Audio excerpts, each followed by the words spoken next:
అధ్యాయం చదవండి 16 వచ్చిన బిగ్గరగా చదవండి. ఎవరైనా యోహాను సువార్త 15:16 మీరు నన్ను ఏర్పరచుకోలేదు, మీరు నా పేరట తండ్రిని ఏమి అడుగుదురో అది ఆయన మీకు అనుగ్రహించినట్లు మీరు వెళ్ళి ఫలించుటకును మీ ఫలము నిలిచియుటకును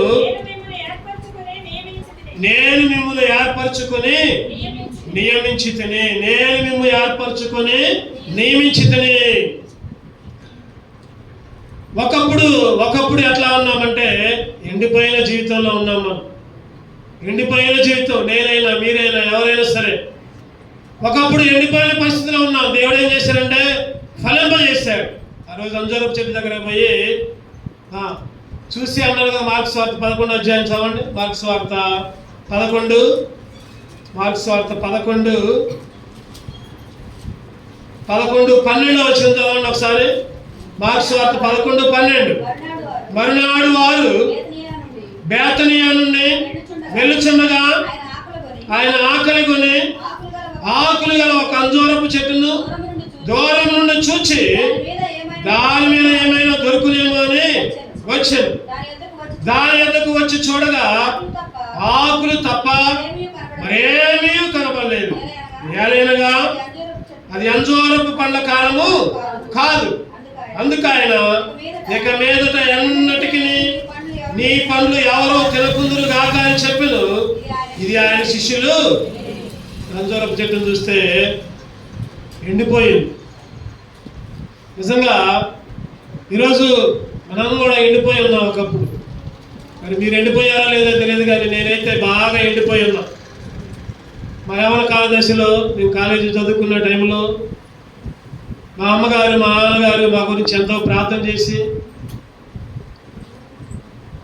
ఎంతో మోకాల మీద కన్నీరు గార్చి దేవానికి అప్పచెబుతున్నావా మా పిల్లలని వాళ్ళు ఎంతో ప్రార్థన చేశారు. వాళ్ళ ప్రార్థన ఫలితంగా సంఘ విశ్వాసులు కూడా ఎంతో మంది ప్రార్థన చేశారు. ఆ ప్రార్థన ఫలితంగా ఎండిపోయిన మనల్ని దేవుడు ఏం చేశాడు చెప్పండి? చెప్పాలి, అందరు నోరు తెరవాలి. ఏం చేశాడు? చిగురింపజేశాడు అందరినీ కూడా. ఈరోజు మిమ్మల్ని, నన్ను, లేదా ఇక్కడ ఉన్న ప్రతి ఒక్కరిని కూడా ఒకప్పుడు నీ పరిస్థితి నా పరిస్థితి ఎట్లా ఉందంటే ఎండిపోయిన పరిస్థితి, పనికిరాని పరిస్థితి, శపించే పరిస్థితి, అగ్నిగుణంలోకి వెళ్ళే పరిస్థితి, నరకంలోకి వెళ్ళే పరిస్థితి. ఒకప్పుడు ఈ లోక ఆశలు, లోక తలంపులు, లోక అలవాట్లు, మాయా, మోసం, లోకాన్ని ప్రేమించే విషయంలో ఈరోజు దేవా ఎండిపోయిన మమ్మల్ని బ్రతికించావయ్యా, ఎండిపోయిన మమ్మల్ని చిగురించావయ్యా. ఈరోజు ఆరాధించాలి. యోహాను సువార్త 4:24 ప్రకారం దేవుడు ఆత్మ కనుక ఆయన ఆరాధించేవారు ఆత్మతోనూ సత్యముతోనూ ఆరాధించాలి. ఈరోజు ఆరాధించాలి మనందరం కూడా. క్లుప్తంగా ఒక అర్ధగంట లోపులోనే మనం ఈ వాక్యాన్ని వర్తమానం ముగించుకుందాం, సమయానికి ముగించుకుందాం.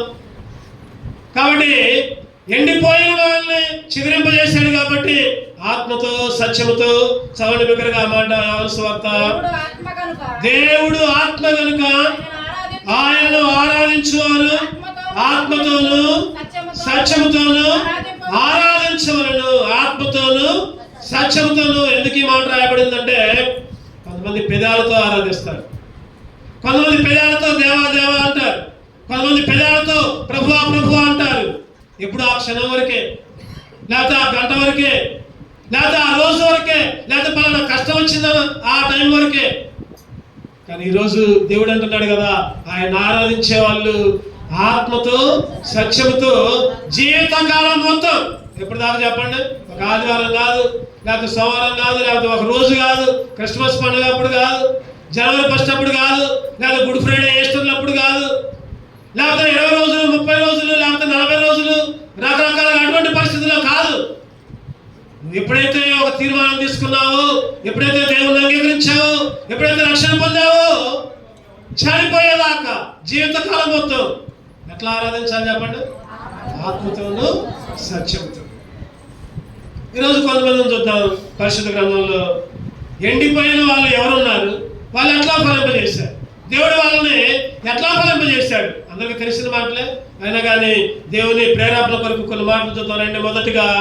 మొదటిగా ఆదికాండం 21 ఆదికాండం 21:2. ఆదికాండం ఎట్లనగా దేవుడు అబ్రహాముతో చెప్పిన నిర్ణయ కాలంలో శారా గర్భవతి అయి అతని ముసలితనమందు అతనికి కుమారుని కనెను. శారా గురించి ధ్యానం చేస్తున్నాం మనం ఇప్పుడు. శారా జీవితం ఎట్లా ఉందంటే ఎండిపోయిన పరిస్థితి, ముసలితనం అంటే దగ్గర ఉడికిపోయిన పరిస్థితి, ఎండిపోయిన పరిస్థితి. అబ్రహాం అంటున్నాడు కదా ఒకనొక స్థితిలో. ఆదికాండం 18:12 చదవండి. ఆదికాండం 18:12. శారా నేను బలము ఉడికిన దాని తరువాత నాకు సుఖము కలుగున, నా యజమానుడు వృద్ధుడై ఉన్నాడు కదా అని తనలో నవ్వుకునను. 11 ఉంటది కదా. స్త్రీ ధర్మము శారాకు నిలిచిపోయెను. ఒక మాట చెప్పాలంటే ఎండిపోయిన పరిస్థితి. అబ్రహాము గాని శారా గాని ఎండిపోయిన పరిస్థితి. ఒకనొక స్థితిలో 15:2 అబ్రహాం గారు అంటారు కదా, చదవండి. 15:2 ఆదికాండం 15:2. అందుకు అబ్రాము ప్రభువైన యెహోవా నాకేమి ఇచ్చిననేమి, నేను సంతానము లేని వాడినై పోచున్నానే. దమస్కు ఎలియాజరే నా ఇంటి ఆస్తికర్త అగును కదా. అయ్యా నాకు అన్నీ ఉన్నాయి, నాకు సంపదలు ఉన్నాయి, అన్నీ ఉన్నాయి, కానీ నాకు పిల్లలు లేరు కదా. అయ్యో దమస్కు ఎలియాజరే నా ఆస్తికి వారసుడిగా ఉంటాడు కదా. ఎంత నిరాశతో ఆ మాట అన్నాడో చూడండి. ఎండిపోయిన జీవితం శారాది, అబ్రహాముది. అటువంటి స్థితిలో దేవుడిచ్చిన వాగ్దానాలని ఏం చేశాడు చెప్పండి? ఆ ఎండిపోయిన వారిని ఆకాశ నక్షత్రాల సంఖ్యగా, లేకపోతే ఇసుక రేణువుల సంఖ్యగా విస్తరింపజేశాడు. ఈరోజు ఇశ్రాయేలు దేశం, లేకపోతే మనందరం కూడా ఎక్కడి నుంచి వచ్చామంటే ఆ సంతానం నుంచే వచ్చాం. ఎండిపోయిన బ్రతుకుని దేవుడు మార్చిన వాడు, ఎండిపోయిన జీవితాన్ని దేవుడు మార్చాడు. ఈరోజు అబ్రహాము శారా మాత్రమే కాదు, ఈరోజు నువ్వు నేను కూడా ఒకప్పుడు ఎండిపోయిన పరిస్థితిలో ఉంటున్నాం, ఎండిపోయిన జీవితంలో జీవిస్తూ ఉంటున్నాం. ఈరోజు నిన్ను కూడా దేవుడు ఏం చేశాడంటే ఆయన బిడ్డలుగా ఎన్నుకున్నాడు, ఆయన బిడ్డలుగా ఉంచాడు, ఆయన బిడ్డలుగా చిగురింపజేస్తూ ఉంటున్నాడు. అందుకే దేవుని స్తోత్రం చేయాలి. ప్రభా వాళ్ళే కాదు నాయన, మేము కూడా ఎండిపోయాము, మమ్మల్ని కూడా ప్రభా దీవించావు, మమ్మల్ని కూడా ఆశీర్వదించావు, మమ్మల్ని కూడా చిగురింపజేసావయ్యా. అందుకే నిన్ను స్తుతిస్తున్నా, నిన్ను ఆరాధిస్తున్నానే. దేవుణ్ణి ఆరాధించా ఎండిపోయిన వాళ్ళని. అందుకనే యోహాను సువార్త 15:16 మీరు వెళ్ళి ఏం చేయాలంట? ఫలించాలి. ఫలించటకే మిమ్మల్ని ఏర్పాటు చేసుకున్నారు. ఆ రోజు ఆదాము హవ్వతో కూడా దేవుడు అదే మాట చెప్పాడు. ఏమని? ఆదాము సృష్టించినప్పుడు ఆదికాండం 1:28 అనుకుంటూ చూద్దామండి. సర్వలోకమును నింపండి అని ఒక మాట చెప్తా ఉంటాడు.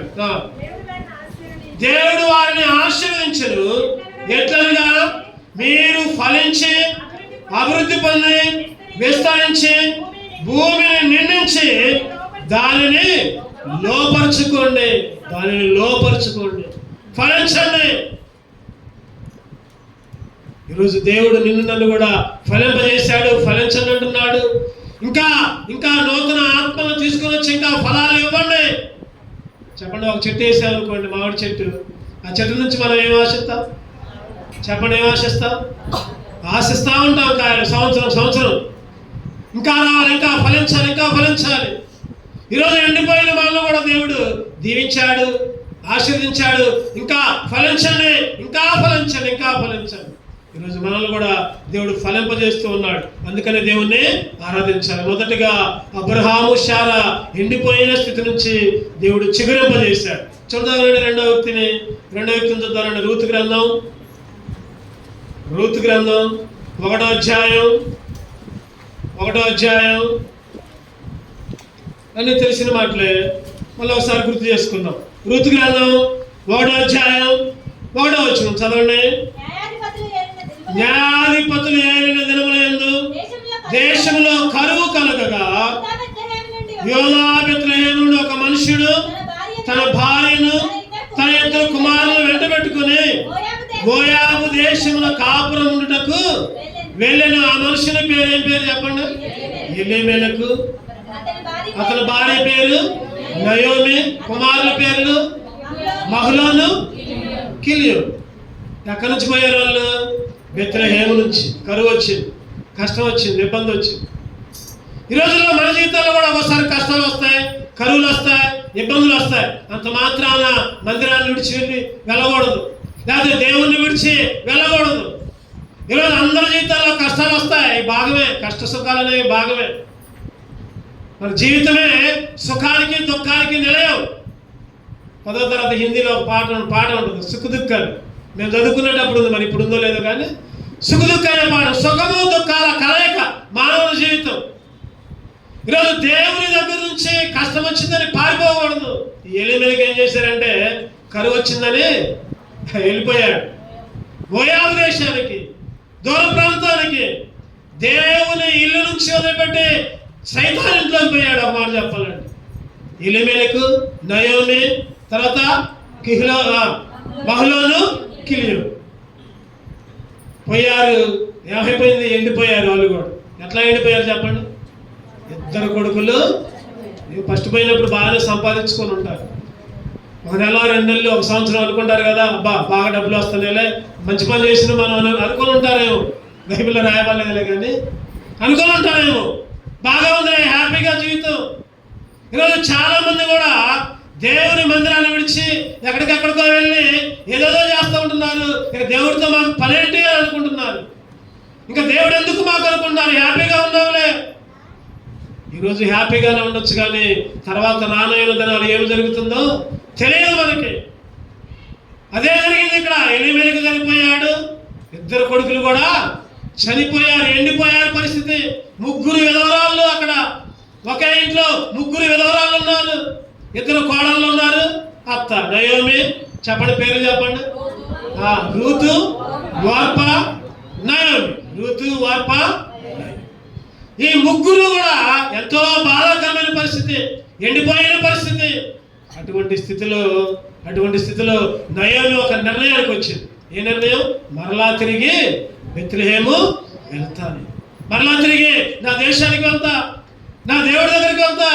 కోడలు అడిగింది, మీరు వద్దులే, మీరు పోండి అంటే ఒక కోడలేమో వెళ్ళిపోయింది, ఇంకో కోడలేమో చెప్పండి నీ దేవుడే నా దేవుడు, నీ జనమే వెంబడించింది. నువ్వెక్కడుంటే అక్కడ, నువ్వెక్కడ చచ్చిపోతే అక్కడ.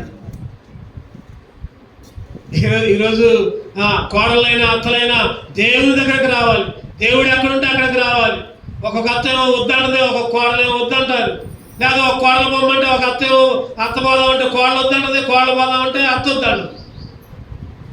ఈరోజు ఒక ఏక మనసుతో అత్తలు, కోడలు, లేకపోతే కొడుకులు, కుమారులు, అల్లుళ్ళు కూడా మందిరంలో గడపడానికి ఇష్టపడాలి.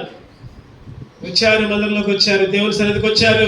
రాగానే అక్కడ ఒక పనివాడు ఉన్నాడు, బోయేజు ఉన్నాడు. ఏమన్నాడు చెప్పండి? బోయేజు రాగానే ఒక మాట అంటాడు వాళ్ళని. చదవండి ఆ మాట. 2వ అధ్యాయం 2వ అధ్యాయంలో 2వ అధ్యాయం 4వ వచనం చదవండి. 2వ అధ్యాయం 4వ వచనం. బోయేజు బెత్లెహేము నుండి వచ్చి యెహోవా మీకు తోడైండును గాకని చేను కోయి వారితో చెప్పగా వారు యెహోవా నిన్ను ఆశీర్వదించును గాకని అనిరి. బోయేజు అన్నాడు, వాళ్ళు ఏమన్నారు? యెహోవా మీకు తోడైండును గాక.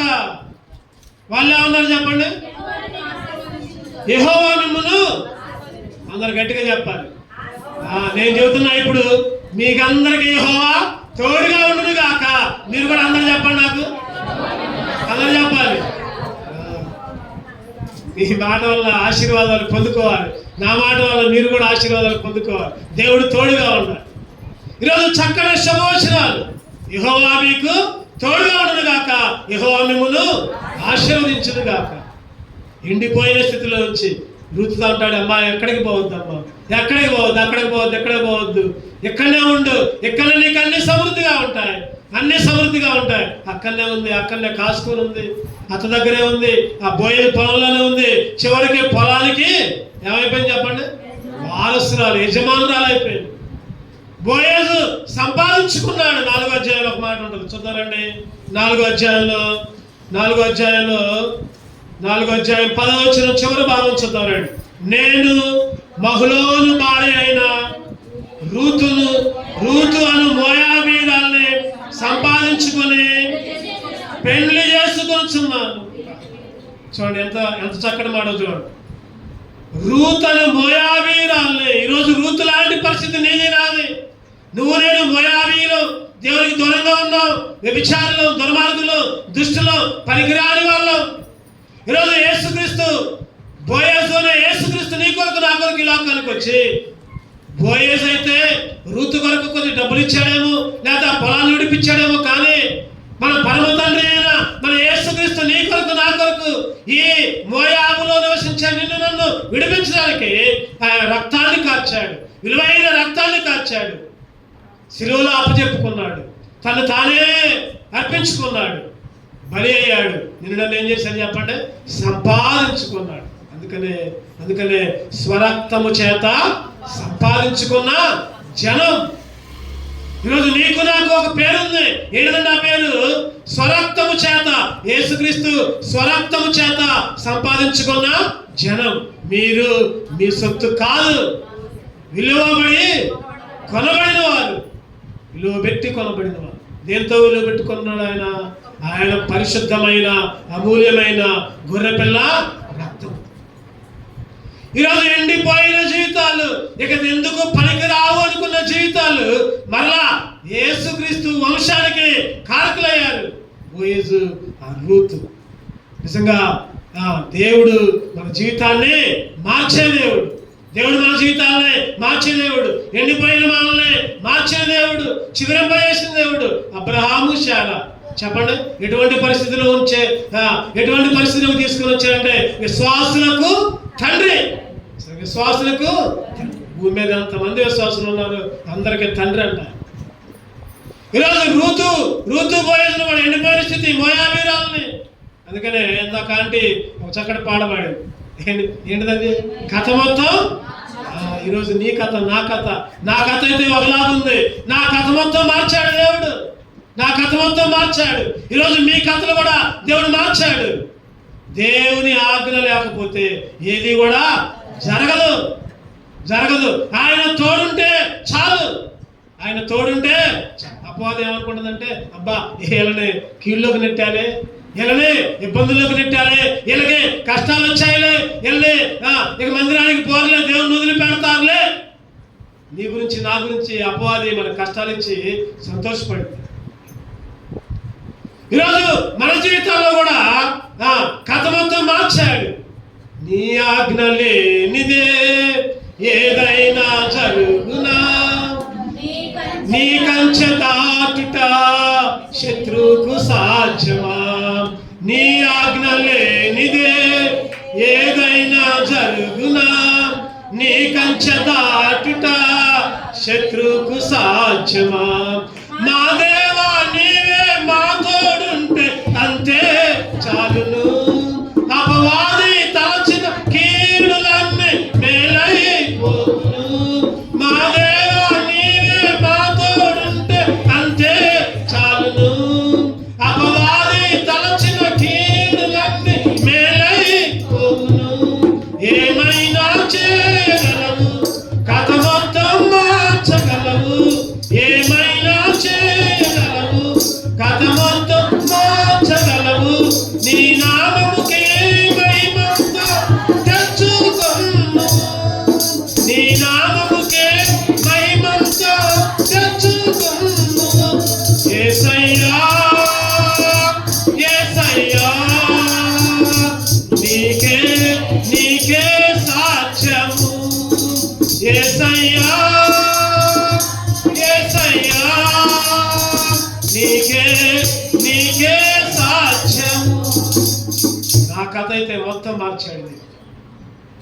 ఈరోజు మన కథ అయితే మార్చాడు దేవుడు. అపవాది అనుకుంది కదా, ఆ మాట నాకు చాలా నచ్చింది. అపవాది తలచిన కీడులన్నీ.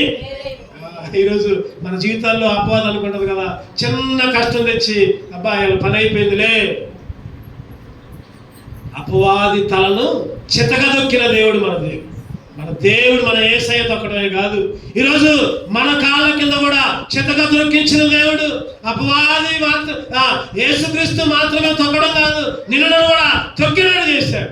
అందుకు దేవుని స్తుతించు, అందుకు దేవుని ఆరాధించాలి. ప్రభా, ఒకప్పుడు ఎండిపోయిన నన్ను ప్రభా మరలా చిగురింపజేశావు. ఒకటో చెప్పండి, ఎవరిని? అబ్రహాము. రెండవది రూతు. మూడో చూద్దారండి, మూడో విషయం చూద్దారండి. ఎస్తేరు 4వ అధ్యాయం 1వ వచనం. ఎస్తేరు గ్రంథం 4:1. జరిగినదంతయు తెలియగానే మొర్దెకై తన బట్టలు చింపుకొని గోనె పట్టులు వేసుకుని బూడిద పోసుకుని పట్టణము మధ్యకు బయలు వెళ్ళి మహాశోకముతో రోదనము చేసి రాజు గుమ్మం ఎదురికి వచ్చాను. చూడండి, ఇక్కడ అర్థమైపోయాడు. ఎవరి గురించి చెప్పండి ఇప్పుడు? మొర్దెకై, ఎస్తేరు. ఎండిపోయే పరిస్థితి, అంటే చనిపోయే పరిస్థితి. ఆ జాతి మొత్తం నాశనమయ్యే పరిస్థితి.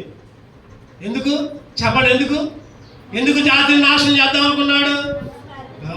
బుద్ధికై అందరిలాగా వంగల, నమస్కారం చేయలా, దండం పెట్టలా, చంపలేసుకోవాలా. చదవండి, ఆ మాట ఎక్కడుంది చదవండి. ఎస్తేరు గ్రంథం ఎక్కడుంది ఆ మాట? ఎస్తేరు 3వ అధ్యాయం 2వ వచనం చదవండి. ఎస్తేరు 3:2. ఎస్తేరు 3:2. కాబట్టి రాజు గుమ్మమునున్న రాజసేవకులందరూ రాజాజ్ఞానుసారముగా మోకాల్లోని హామానుకి నమస్కరించిరి. మొర్దెకై వంగకయు నమస్కారం చేయకయు ఉండగా.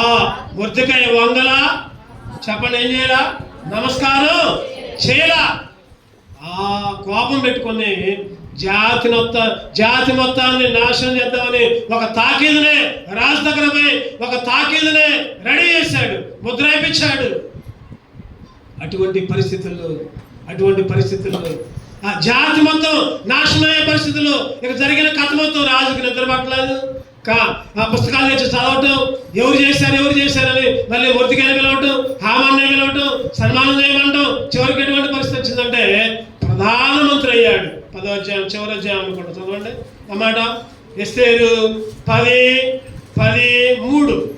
ఎస్తేరు, యూదుడైన మొర్దెకై రాజైన అహష్వేరోషునకు ప్రధానమంత్రిగా నుండి తన వారందరితో సమాధానముగా మాట్లాడుచు తన జనుల యొక్క క్షేమమును విచారించేవాడును, యూదులలో గొప్పవాడునై తన దేశస్తుల్లో చాలా మందికి ఇష్టుడుగా ఉన్నాడు. క్షేమ సమాచారం అందరి గురించి అడిగి నాశనమయ్యే జాతి, ఎండిపోయే జాతి నుంచి, చావుపోయే జాతి నుంచి దేవుడు ఆశ్చర్యకరంగా ప్రధానమంత్రిగా చేశాడు, చిగురింపజేశాడు. అంతకంతకు ఎప్పుడైతే దేవుణ్ణి వదిలిపెట్టలేదు, ఎప్పుడైతే దేవునికి మొరపెట్టారు, ఉపవాసం ఉండి మొరపెట్టారు, గోనెపట్ట కట్టుకొని, రాణి ఎస్తేరు కూడా ఉపవాసం ప్రకటించింది. రాజు మనసు మారింది. ఏది కారణం చెప్పండి? ప్రార్థన వలన రాజు మనసు. ఈరోజు నువ్వు అనుకుంటున్నావు, నా పరిస్థితి ఇంతేలే, నా రోగాలు ఇంతేలే, నా బాధలు ఇంతేలే, నా సమస్యలు ఇంతేలే, నా జీవితం ఇంతేలే. ఈ మధ్య ఒక అక్క దగ్గరికి వెళ్తే ఆ అక్క అంటుంది, అయ్యా నా బతుకైపోయింది, అయ్యా నా జీవితం ఇంతే అంటుంది. నేను ఆ మాట అన్న మాకు అక్క. ఈరోజు నువ్వు ఆ పరిస్థితిలో ఉంటున్నావేమో, ఇక నా జీవితం అయిపోయిందిలే, నా పని ఇంతేలే, ఇక నాకు అన్ని ఇబ్బందులేలే.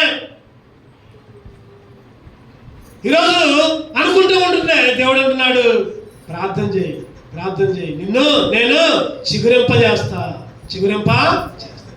ఈరోజు మొర్దెకయ్యే కాదు, ఈరోజు నువ్వు నేను ఏ మాత్రం కూడా విచారపడవద్దు, ఏ మాత్రం కూడా బాధపడవద్దు, ధైర్యంగా ముందుకు సాగాలి.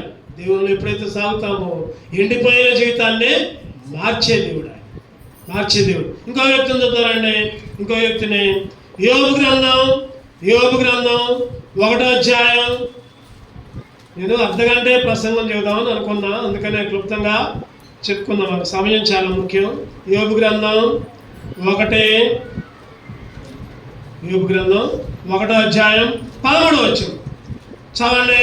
యోబు గ్రంథం 1:13. ఒక దినమున యోబు కుమారుల్ని కుమార్తెల్ని తమ అన్న ఇంట భోజనము చేయొచ్చు ద్రాక్షరసం పానము చేయొచ్చు ఉండగా ఒక దూత అతని ఎదుకు వచ్చి ఎద్దులు నాగలు దునుచు గాడిదలు వాటి సమీపంలో మేయుచుండగా షబాయిలు వాటి మీద పడి వాటిని పట్టుకొని పోయి ఖడ్గముతో పనివారిని హతము చేసిరి. జరిగినది నీకు తెలియజేయడానికి నేను ఒక్కనే తప్పించుకొని వచ్చి ఉన్నాను. అతడు ఇంకా మాట్లాడుతుండగా మరి ఒకడు వచ్చి దేవుని అగ్ని ఆకాశం నుండి పడి గొర్రెల్ని పనివారిని రగలబెట్టి కాల్చివేసిన దాన్ని తెలియజేయడానికి నేను ఒక్కనే. ఇంకా మాట్లాడుచుండగా ఒంటెల మీద పడి వాటిని కొనిపోయి ఖడ్గం చేత చంపాడు. ఇంకా మాట్లాడుచుండగా నీ కుమారులు కుమార్తెలు వాళ్ళు కూడా చచ్చిపోయారు. చూడండి, అన్ని ఒకదాని అమ్మటి ఒకటి అన్ని ఎండిపోయాయి. ఎండిపోయిన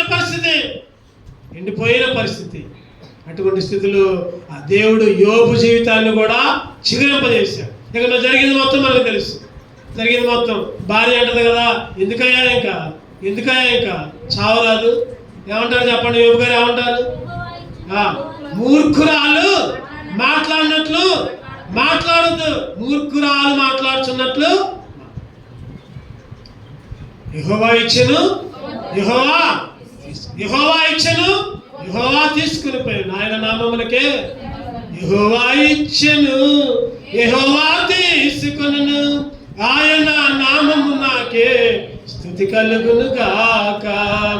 ఆయన నామము నాకే స్తుతి కలుగును గాక. అంతా నా మేలుకే అంతా నా మంచికే తన చిత్తమునకు తల వంచితే ఆరాధనాపను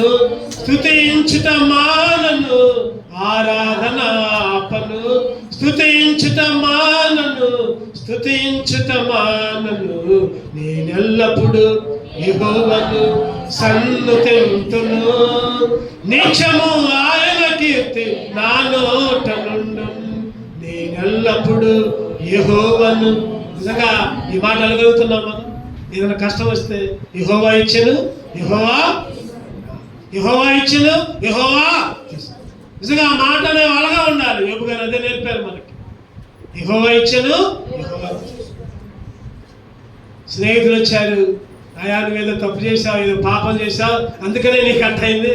ఈ రోజుల్లో మనకి ఎవరైనా అయితే చాలు మనం అదే మాట అంటాం. మనం కూడా నువ్వేదో చేసావు అందుకనే నీకు ఎట్టయింది. ఈరోజు సైతానుగాడు మన మీద దాడి చేస్తాడు. దేవుడు పర్మిషన్ తీసుకుని వస్తాడు. ఇగో పలానా వాళ్ళకి నేను ఇబ్బంది తీసుకుని వస్తా, ఇగో పలానా వాళ్ళకి కంచెది, యోబుకి కంచెది, యోబు అవతారం నేను చూపిస్తా. కంచె తీసినా కూడా ఏబు చెక్కు చదవాలి. అందరికి సమాధానం చెప్పాడు. స్నేహితులు కూడా సమాధానం చెప్పాడు. చివరిలో ఏం జరిగింది చెప్పండి? చివరిలో ఏం జరిగింది? 2 అంతల ఆశీర్వాదం. 42:10 యోబు గ్రంథం 42:10 చదవండి. యోబు గ్రంథం 42:10.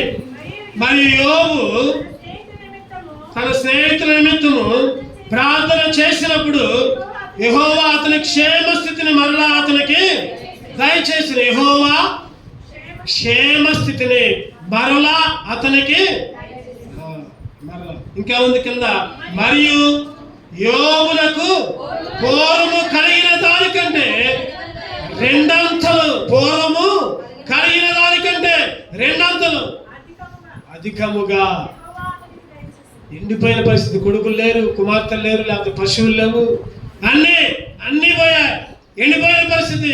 ఎండిపోయిన యోగుని మరలా అధికముగా 2 అంతలుగా దీవించాడు, 2 అంతలుగా ఆశీర్వదించాడు. ఆస్తులన్నీ పోయినాయి. ఏడ్చాడు. ఎన్నో బాధలు, ఎన్నో ఇబ్బందులు. ఏంటి నా పరిస్థితి? చిన్న పెంకులు తీసుకొని గీక్కున్నాడు. శరీరం మొత్తం కురుపులే. అయినా కానీ ఒకటే మాట, యెహోవా ఇచ్చెను యెహోవా తీసుకు. ఈరోజు మనం ధ్యానించే అంశం ఏంటంటే, మిమ్మల్ని నేను ఫలింపజేయటానికే మిమ్మల్ని ఏర్పాటు చేసుకున్నాను, నియమించుకున్నా. మీరు వెళ్ళి ఫలించడానికి మిమ్మల్ని ఏర్పాటు చేసుకున్నా. ఈరోజు ఎండిపోవడానికి, లేకపోతే అగ్నిగుండంలో పోవటానికి, లేకపోతే నరకంలోకి పోవడానికి కాదు. ఈరోజు దేవుడు నిన్ను నన్ను ఎన్నుకుంది ఎందుకంటే ఆయన పరలోక రాజ్యంలో యుగ యుగాలు ఆయనతో పాటు ఉండడానికి. ఎండిపోయిన స్థితి నుంచి చిగురింపజేసిన దేవుడు. చదువులను చివరిగా ఇంకొక విషయం ధ్యానించుకుందాం, ఇంకొకటి చూసుకుందామండి, ముగించుకుందాం. ఇంకొక వ్యక్తిని కొత్త నిబంధనలో చూద్దామండి, తప్పిపోయిన కుమారుడు గురించి. లోకస్వార్త 15వ అధ్యాయం, లోకస్వార్త 15:13. లోకస్వార్త 15:13. కొన్ని దినములైన తరువాత చిన్న కుమారుడు సమస్తమును కూర్చుకొని దూరదేశములకు ప్రయాణమైపోయి అతడు తన ఆస్తిని దుర్వ్యాపారం వలన పాడు చేసెను. కొన్ని దినములైన తర్వాత చిన్న కుమారుడు ఏం చేసిపోయాడు చెప్పండి? ఆస్తి తండ్రి దగ్గరికి వచ్చాడు, నా వాట నాకు ఇచ్చేయి, నా వాట నాకు ఇచ్చేయి, నా భాగం నాకు ఇచ్చేయి. ఈరోజు చాలా మంది కుమారులు కూడా అడుగుతున్నారు, కుమారులే కాదు కుమార్తెలు కూడా అడుగుతున్నారు, నా వాట నాకు కావాలని. తప్పేలేదు, అడిగితే తప్పేలేదే, కానీ తండ్రికి విరుద్ధంగా చేయమాకండి. తండ్రికి తల్లికి విరుద్ధంగా చేయొద్దు, అది నాశనానికే. ఇక్కడ తప్పైన కుమారుడు తీసుకున్నాడు, పోయాడు. చెప్పండి, ఏం చేశాడు? జలస అనుభవించాడు, ఇష్టం వచ్చిన రీతిలో తిన్నాడు, త్రాగాడు, స్నేహితులు ఖర్చు పెట్టాడు, అయిపోయాయి డబ్బులన్నీ అయిపోయాయి. చెప్పండి, ఏమైంది? అందరూ వెళ్ళిపోయారు. బెల్లం ఉంటేనే ఏగలు, బెల్లం లేకపోతే వస్తాయా? రావు. పంచదార ఉంటేనే చేవలు, లేకపోతే రావు. డబ్బులు అయిపోయా, ఎవరి దారిలో చూసుకున్నారు. తినటానికి కూడా తినలేదు. ఎక్కడ పోయాడు చివరికి? పందులు తినే కొట్టుకి. అది కూడా దొరకట్లేదు అంట. ఒక ఆయన చెబుతున్నాడు, ఆ పందులు తినేప్పుడు దగ్గర పోతుంటే పందులన్నీ తరిగినాయి అంట. మా పొట్టు తింటే కదా నువ్వు పోవాలి. అటువంటి పరిస్థితి, ఎండిపోయిన పరిస్థితి, చనిపోయిన పరిస్థితి. ఒక్కసారి ఆలోచించుకున్నాడు, ఏంటి నా స్థితి? నా తండ్రి దగ్గర ఎంతో మంది ఉన్నారే, హాయిగా ఉన్నారే, హాయిగా తింటున్నారే, హాయిగా తిరుగుతున్నారే, నా పరిస్థితి ఏంటి? ఒకసారి అనుకున్నాడు, తిరిగి వచ్చాడు. తండ్రి కూడా ఆహ్వానించాడు. రాకుమారుడు ఆ మెడ మీద పడ్డాడు, ముద్దు పెట్టుకున్నాడు, ఆహ్వానించాడు, మంచి విందు చేశాడు. తప్పిపోయిన కుమారుడు. ఈరోజు నువ్వు నేను కూడా ఎన్నోసార్లు తప్పిపోయాం, ఎన్నోసార్లు దేవునికి విరుద్ధంగా మారిపోయాం, ఎన్నోసార్లు ఎండిపోయిన స్థితిలో ఉన్నాం. అబద్ధం ఆడద్దు అనుకుంటూనే అబద్ధాలు ఆడుతున్నాం, దొంగతనం చేయొద్దు అని అనుకుంటేనే దొంగతనం చేస్తున్నాం, మందిరానికి పోవాలి అని అనుకుంటూనే మందిరాన్ని ఎగ్గొడుతున్నాం, దేవుణ్ణి స్తుతించాలి అని అనుకుంటూనే దేవునికి దూరంగా ఉంటున్నాం, సినిమాలు చూడొద్దు అని అనుకుంటూనే సినిమాలు వస్తున్నాం, పాపం చేయొద్దు అని అనుకుంటూనే పాపం చేస్తున్నాం, ఎండిపోతున్నాం. ఆ తండ్రి ఒక్కసారి ఆహ్వానించి మెడ మీద పడి ముద్దు పెట్టుకొని, రాకుమారుడా రా, విందు చేస్తా. ఈరోజు నువ్వు నేను కూడా ఎన్నోసార్లు నువ్వు నేను కూడా తప్పిపోయిన పరిస్థితుల్లో ఆయన రక్షణ ఇచ్చి మరలా ఆయన సన్నిధికి నడిపించాడు. తప్పిపోతే మీలాలు గొర్రెలను పోలియు, తప్పులెన్నో చేసి శిక్షార్హులమైతిమి, అర్పించేను ప్రాణము గొప్ప కాపరి, గొప్ప రక్షణనిచ్చి ఉద్ధరించెను, యెహోవా మహాత్యం గొప్పది ఎంతో, యెహోవా మహాత్యం గొప్పది ఎంతో, శాక్యము కానిది, గ్రహింప శాక్యం. గొర్రెల కనుక ఏ విధంగా దారి తప్పాయో నువ్వు నేను కూడా దారి తప్పిపోయాం. ఆయన రక్షణ ఇచ్చి మరలా నడిపించాడు, మరలా ఆయన సన్నిధిలో చేయటట్టు చేసుకున్నాడు, మరలా ఆయన స్తుతించే బిడ్డగా చేసుకున్నాడు, ఆయన ఆరాధించే బిడ్డగా చేసుకున్నాడు. ప్రభువా, ఎండిపోయిన నన్ను చిగురింపజేశావయ్యా, చిగురింపజేశావు. భార్య భర్త ఇద్దరు ఆ అమ్మాయి చిన్నప్పటి నుంచి దేవునికి దూరంగా ఉన్న జాతి, అనులైన వాళ్ళు. వాళ్ళ తల్లిదండ్రులు ఏం చేశారంటే ఏ స్కూల్లో పనికిరావనుకొని ఒక మంచి ఇంగ్లీష్ మీడియం స్కూల్లో కాన్వెంట్లో వేశారు, ఆ క్రిస్టియన్ కాన్వెంట్లో వేశారు. మంచిగా చదువుకుంది ఆ అమ్మాయి. వాళ్ళ వంశంలోనే వాళ్ళ కులాల్లోనే ఎవరు కూడా చర్చికి పోరు. అటువంటి స్థితిలో చర్చికి పోయింది. ఆ స్కూల్లో చదువుకుంటా 10వ తరగతి అయిపోయింది. దేవుని స్తుతించుకుంటుంది, దేవుని ఆరాధించుకుంటా, దేవుని కనపరుచుకుంటా చక్కగా పాస్ అయింది. ఇంటర్మీడియట్ పాస్ అయింది, తర్వాత డిగ్రీ కూడా పాస్ అయింది. పెళ్లి సంబంధాలు చూశారు ఇంట్లో. పెళ్లి సంబంధాలు చూస్తే మరి తండ్రి ఏమో ఎవరొద్దు, మన కులం వాళ్ళనే చేసుకోవాలి, వాళ్ళనే. ఈ అమ్మాయి నేను యేసుక్రీస్తుని అంగీకరించిన అబ్బాయినే పెళ్లి చేసుకుంటా, ఇంకా ఎవరిని కూడా పెళ్లి చేసుకోను చెప్పింది. తల్లి తండ్రి ఎన్నోసార్లు చెప్పారు. ఈ అమ్మాయి మాత్రం ఒప్పుకోట్ల. మందిరానికి వెళ్తుంది, వస్తుంది, మందిరానికి కూడా వద్దంటున్నారు. అయినా కానీ వెళ్తుంది. మీరు ఏమన్నా చెప్పండి, నేనైతే మందిరాన్ని మానను. వస్తుంది. చివరికి పెళ్లి చేసినప్పటికల్లా బాగా తాగద పెట్టుకుంది. మందిరంలో సావుడికి చెప్పింది, అన్న ఇట్లా సంగతి అన్న, మా ఇంట్లో ఇట్లా చూస్తున్నారు సంబంధాలు, నాకైతే అట్లా ఇష్టం ఉండదు. కూర్చోండి, ఆమె అక్కడనే కూర్చోండి, వచ్చిన వాళ్ళు అక్కడనే కూర్చోండి. మీరు లేటుగా రావడం తప్పు, డిస్టర్బెన్స్ చేయడం ఇంకో తప్పు, ఏమనుకోవద్దు అట్లా అన్నారని. కూర్చోండి.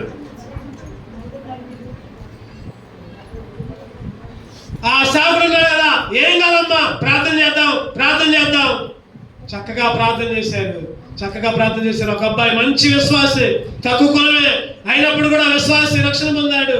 అమ్మాయి అడిగారు, అమ్మా ఇగో పలానా అబ్బాయి ఉన్నాడు, మరి జాబ్ కూడా లేదు, చేసుకుంటావా, రక్షణ ఉందా లేదా అని అడిగింది ఆమె. ఒకటే క్వశ్చన్, ఏమడిగింది చెప్పండి? బాప్తిసం తీసుకున్నాడమ్మా, అయితే చేసుకుంటాను. ఎవరికి ఇష్టంలా ఆ తల్లిదండ్రులు అయితే ఇక ఆ అబ్బాయిని పెళ్లి చేసుకుంటే నీతో మాకు సంబంధం లేదు అంతే.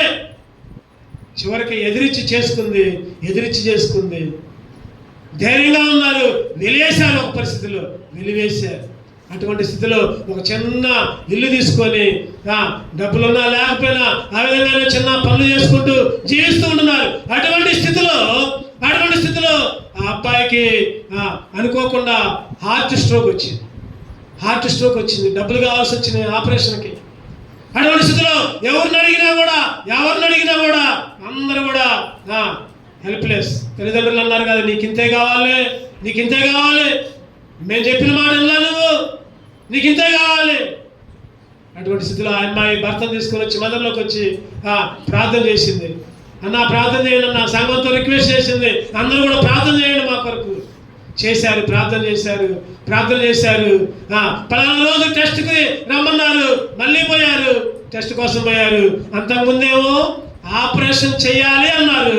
ఈసారి టెస్ట్ చేసి, అమ్మా మొత్తం బాగైందమ్మా, నీ భర్తకి ఏది లోపం లేదు, అంతా బాగుంది, ఆపరేషన్ అక్కర్లా, హాయిగా వెళ్ళొచ్చు అన్నారు.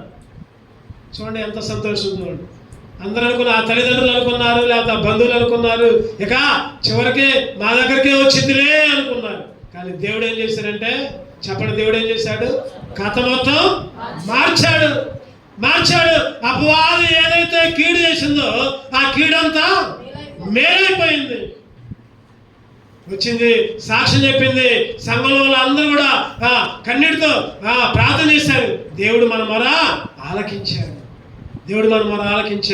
చక్కగా వాళ్ళ జీవితం. తర్వాత అబ్బాయికి అమ్మాయికి మంచి ఉద్యోగాలు వచ్చాయి, మంచిగా సెటిల్ అయిపోయారు, చక్కగా దేవుళ్ళో వాడబడుతున్నారు. ఎందుకు ఈ మాట చెబుతున్నానంటే, ఈరోజు చాలా మంది మనకు విరోధంగా ఉన్నప్పటికీ కూడా, ఇక ఇలా పని అయిపోయిందిలే అని అనుకున్నప్పుడు కూడా దేవుడు ఎండిపోయిన జీవితాలనే చిగురింపజేసే దేవుడు. నువ్వు ఎప్పుడైతే దేవుణ్ణి ఆనుకుంటావు, నశించిన నన్ను వెతికి రక్షించడానికి. ముగ్గురు ఉన్నారు ఈ లోకంలో, ముగ్గురే. ఒకటోది మనిషి, రెండోది దేవుడు, మూడోది సైతాన్. బైబిల్ భాషలో చెప్పాలంటే ఇక ఈ ముగ్గురే మొత్తం. ఒకటో చెప్పండి ఎవరు? సైతాన్. రెండోది దేవుడు, మూడోది మనిషి. సైతాన్ ఎవరుకుంటా చెప్పండి? సైతాన్ ఏమనుకుంటుంది? ఎవరిని మింగుదమా, ఎవరిని మింగుదమా, ఎవరిని మింగుదమా, ఎవరిని మింగుదమా అని సైతాన్ అనుకుంటుంది. ఎక్కడ 1 పేతురు 5వ అధ్యాయం 8వ వచనం, ఎవరిని మింగుదనా, ఎవరిని మింగుదనా అని సైతాన్ అనుకుంటుంది. దేవుడు అనుకుంటాడు చెప్పండి? లోకస్వార్త 19:10 ప్రకారం నశించిన దానిని వెలకి రక్షించాలి, నశించిన దానిని వెలకి రక్షించాలి అని దేవుడు అనుకుంటాడు, యేసుక్రీస్తు అనుకుంటాడు. మరి మనిషి అనుకుంటాడు? మనిషి అనుకుంటాడు కీర్తనలు 5వ అధ్యాయం 4వ అధ్యాయం, చాలా వ్యర్థమైన దాన్ని ప్రేమిస్తాడు, అబద్ధాన్ని ప్రేమిస్తాడు, వెతుకుతాడంట. కీర్తనలు 8వ అధ్యాయం 4వ అధ్యాయం 2వ వచనం, కీర్తనలు 4:2, నరులారా ఎంతకాలం నా గౌరవమును అవమానముగా మార్చెదరు, ఎంతకాలం వ్యర్థమైన దాన్ని ప్రేమించెదరు, ఎంతకాలం అబద్ధమైన దాన్ని వెతికెదరు. నరులారా, మనిషి అబద్ధాన్ని వెతుకుతున్నారు, అబద్ధాన్ని ప్రేమిస్తున్నారు, వ్యర్థమైన దాన్ని. ఈ లోకంలో మనిషి వ్యర్థమైన దాన్ని ప్రేమిస్తున్నాడు. డబ్బు, మాయ, లేకపోతే ఆశలు, లోకాన్ని, లోక ఆశ, జీవపుడము, నేత్రాశ. మనిషి ఏమో ఇది కోరుకున్నాడు. లోకస్వార్త 19:10 ప్రకారం యేసుక్రీస్తు ఏమో నశించిన దాన్ని వెలకి రక్షించడానికి వచ్చాడు. సైతానుగాడేమో 1 పేతురు 5:8 ప్రకారం గర్జించు సింహాలు వచ్చి ఎవరిని మింగుదనా, ఎవరిని మింగుదనా. ఈ రెండింటిని తీసేసి యేసుక్రీస్తుని ముందు పెడదాం. నశించిన నిన్ను నన్ను బ్రతక రక్షించడానికి ఆయనకు వచ్చాడు. ఎండిపోయిన నిన్ను నన్ను బ్రతికించడానికి ఆయన వచ్చాడు. చిగురింపచేయడానికి వచ్చాడు. ప్రభువా, ఇంకా ఇంకా ఎండిపోయిన పరిస్థితి అంటే ఈ సమయంలో ప్రభువా నేను కూడా ఎండిపోయాను, నన్ను కూడా చిగురింప చేయ్యా అని అడగండి. ఇంకా ఎండిపోయి కూడా చిగురింప చేస్తే ప్రభువా ఎండిపోయానయ్యా ఒకప్పుడు, ఇప్పుడు నన్ను చిగురింప చేశానని దేవుని స్తుతిద్దాం, దేవుని ఆరాధిద్దాం. 2 నిలబడదాం, ఒక పాట పాడుకుంటూ దేవుణ్ణి ఆరాధించుకుందాం. నిలబడదాం. మధ్యలో ఉన్న వాళ్ళు ముందుకు జరగండి కొద్దిగా.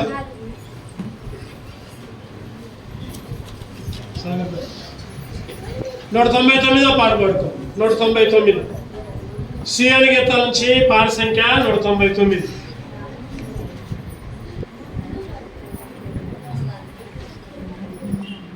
ఒకటో వచ్చిన 3వ వచనం పాడుకుందాం. 199 738 పాత సీఎన్ గీతాలు.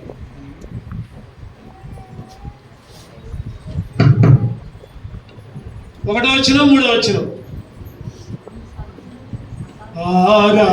ఆరాధనలకు యోగ్యుడవు, ఆరాధనలకు యోగ్యుడవు, స్తుతి గీతములకు పాత్రుడవు, స్తుతి గీతములకు పాత్రుడవు. ప్రభు యేసుని స్తుతింతును, ప్రభు యేసుని స్తుతింతును.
నీ శాంతముతో క్షమించితివి.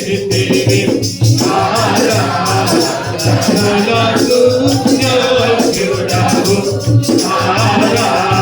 ఆరాధనలకు యోగ్యుడవు. స్తుతి గీతములకు పాత్రుడవు, స్తుతి గీతములకు పాత్రుడవు. నాము యేసు నిన్ను పూజింతును, నాము యేసు నిన్ను పూజింతును. మనసారా నిన్నే కీర్తింతును, మనసారా నిన్నే కీర్తింతును. ఆరాధనలకు యోగ్యుడవు, ఆరాధనలకు యోగ్యుడవు. మోకరిద్దాం.